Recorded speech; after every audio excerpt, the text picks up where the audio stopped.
2024 is a slow year personally for keyboards, as over 3 years, I have pretty much refined my collection to the ones that I really want to keep. So here are the 6 boards that I have in pretty much my permanent rotation. First up, the Monokei TGR Tomo in Suave Blue. Bought in October 2022, it is one of the oldest boards in my current collection, besides my GK68X. Being my first high-end board, it was the 75% layout, the top-notch finishing for its time, and hot swappable PCB that sealed the deal. That Suave blue color is also a stunner. I even traded the aluminium backplate, aluminium badge, and sandblasted brass weight with a Tomo SE's stainless steel backplate, stainless steel badge, and the PVD coated brass weight to create a non-silver Tomo SE of my own. Over 2 years of frequent rebuilds, and the top-mounted Tomo always impressed me. It's currently built with hand-lubed Gateron pure berries on aluminium plate with night stabilizers and GMK Jags. Currently it's Forcebreak modded and isolated top mount modded for a near resonance free sound.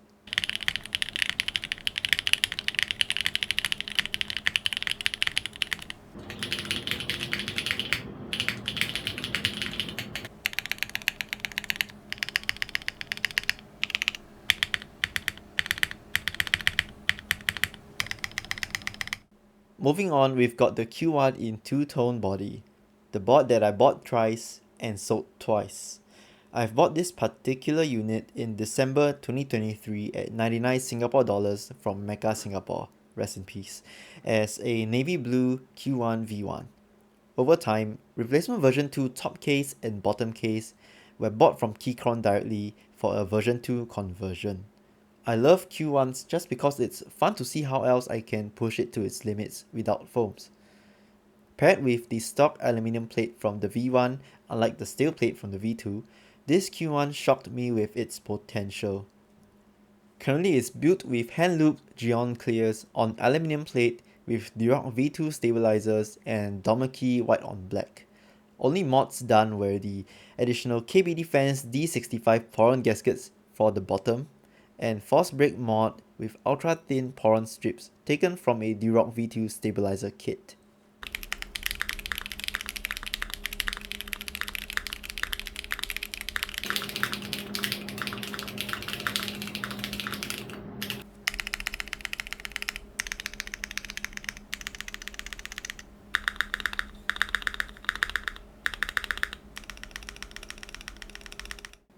Next, we have the Time80 RE.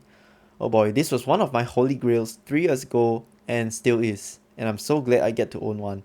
I bought this late January 2024 after co-messaging an old brand new in box listing. The intricate backweight design and the tempered glass cover is just breathtaking. I even got the full plate version, which apparently offers a better sound and build experience. The top-mounted Time80 RE was never known to sound good and it was mocked quite often online, but who owns a Time80 for its sound anyways? You're just doing it wrong.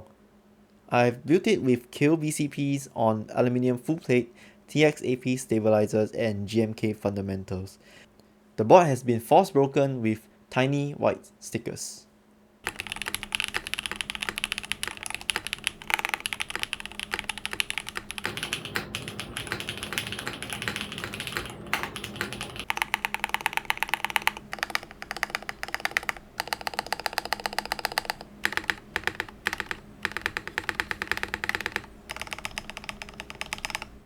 Speaking of grails, here's another one that I've gotten, the 7V.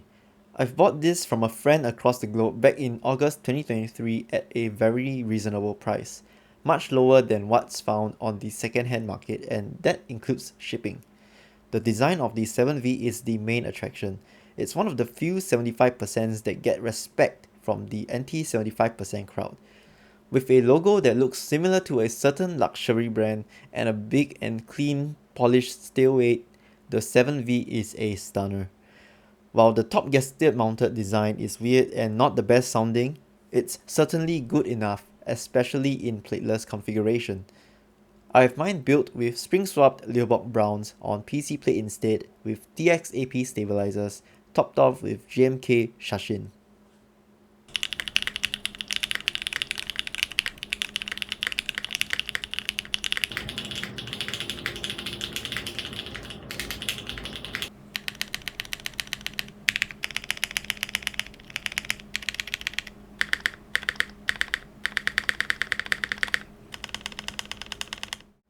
On the 5th, we have the Geon F2-84 in Harbor Grey.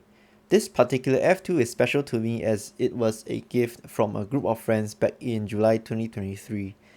You know who you are. Thank you. Despite being outshined by its more popular brother, the F1, the F2 is a well-balanced board in terms of looks, typing feel, and sound. With the Viton O-ring mount, it's not as stiff as a tray mount but not bouncy like a leaf spring gasket mount.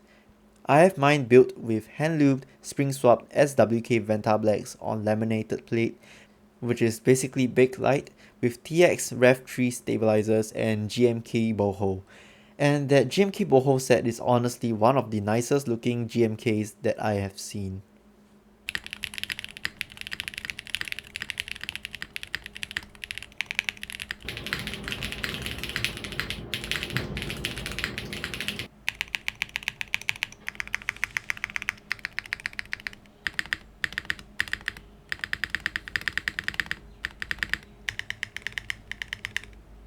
Lastly, it has got to be the Taco, an underrated board from KBDFans. Bought back in November 2023, I actually traded it off for a Mr. Suit at one point. And I literally bought it back afterwards from the new owner a few months later when he's offloading his stuff. Just because of how much I was missing it. With its huge brass weight and underglow and a nice sound signature to boot, you'd think KBD fans paid attention to it. But the lackluster marketing and doomed debut due to the negative reaction on the now removed Taco logo means it did not get the opportunity it deserved.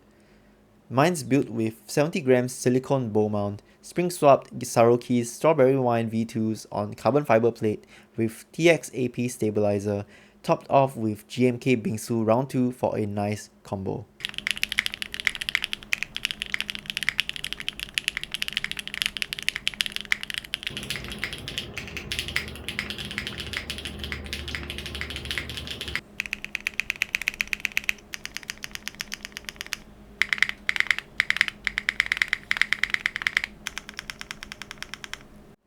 So yeah, these are what I have left.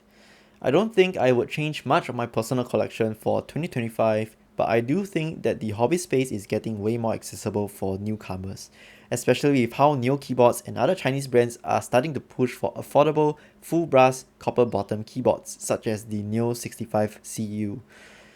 So what is your current rotation and what would you add to your collection in 2025? Let me know in the comment section below. Till next time, cheers!